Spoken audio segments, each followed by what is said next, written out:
Hún var ekki fyrr komin heim úr fríinu en spurningunum byrjaði að rigna yfir mig. Hvað? Þú ert ekki vanur að fá þér afréttar á morgnana? Þú ert ekki vanur að fá þér afréttar á morgnana? Mér langaði til að mauka hana. Nei, sagði ég. Einhvern tíma verður allt fyrst. Varst það djúsa í gær? Djúsa í gær, spurði hún þá.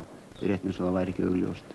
Veistu, Jóhanna, ég nenni ekki að standa í svona samræðum eldsnemma á morgnana. Sérstaklega þegar ég er þunnur. Hún leit á mig og sagði snúið. Hvað? Agalegur minn eitthvað sensitífur í dag. Á, þú sagði hún svo þegar ég hafði slegið hana. Já, reynda að þegja þegar ég bið það, svaraði ég og fékk mér annan afréttara. Þú ert geðveikur, sagði hún þá. Ég var bara að segja að þú værir ekki vanur að fá þér afréttar á morgnana.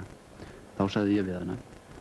Ætlar að reyna að halda kjafti einu sinni kerlingar drusla eða þú munt hafa verra að. Slappað af maður, sagði hún það. Ætlar ekki að fá þér neitt að borða? Ég leit á hana fyrirlitningaraugum. Leit ég út fyrir að ætla að fá mér eitthvað að borða? Nei, sagði ég er ekkert svangur. Þú verður að fá eitthvað í magann, sagði hún þá. Það er alveg agalegt að vera þunnur og fastandi maga. Fá eitthvað í magann? Það hefði verið eitthvað nýtt ef eitthvað ætt væri til á þessu heimili. Ég hreyti í hana. Það er aldrei neitt að éta á þessu heimili. Hvaða vitleysa, sagði hún þá og sótti eitthvað morgunkorn upp í skáp.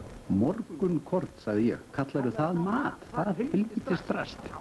Já, sagði hún, en þá jafn óþolandi hress. Þetta er svoleiðis proppfullt af vítamínum og bætiefnum að það hálfa væri nóg. Jóhanna, þú hljómar eins og léleg morgunkornsauglýsing, sagði ég. Léleg morgunkornsauglýsing er ekki það sem ég langar að heyra þegar ég er nýskriðin á fætur eftir kendinni. Nei, sjáðu hérna, sagði hún þá og byrjaði að lesa utan á pakkan. Sink, vítamín C, kalsíum, riboflavin. Það er að hætta þessu, öskraði ég á hana. Ég ætla bara að fá mér í glas. Er það í lagi? Jú, sagði hún. Gott, sagði ég þá. Skál. Ef þú heldur að hollustan komist öll fyrir í skálinni. Ef þú heldur að hollustan komist öll fyrir í skálinni. Æ, þú geðveikur! Það var þarna sem ég fattaði að þetta væri orðið seriösa.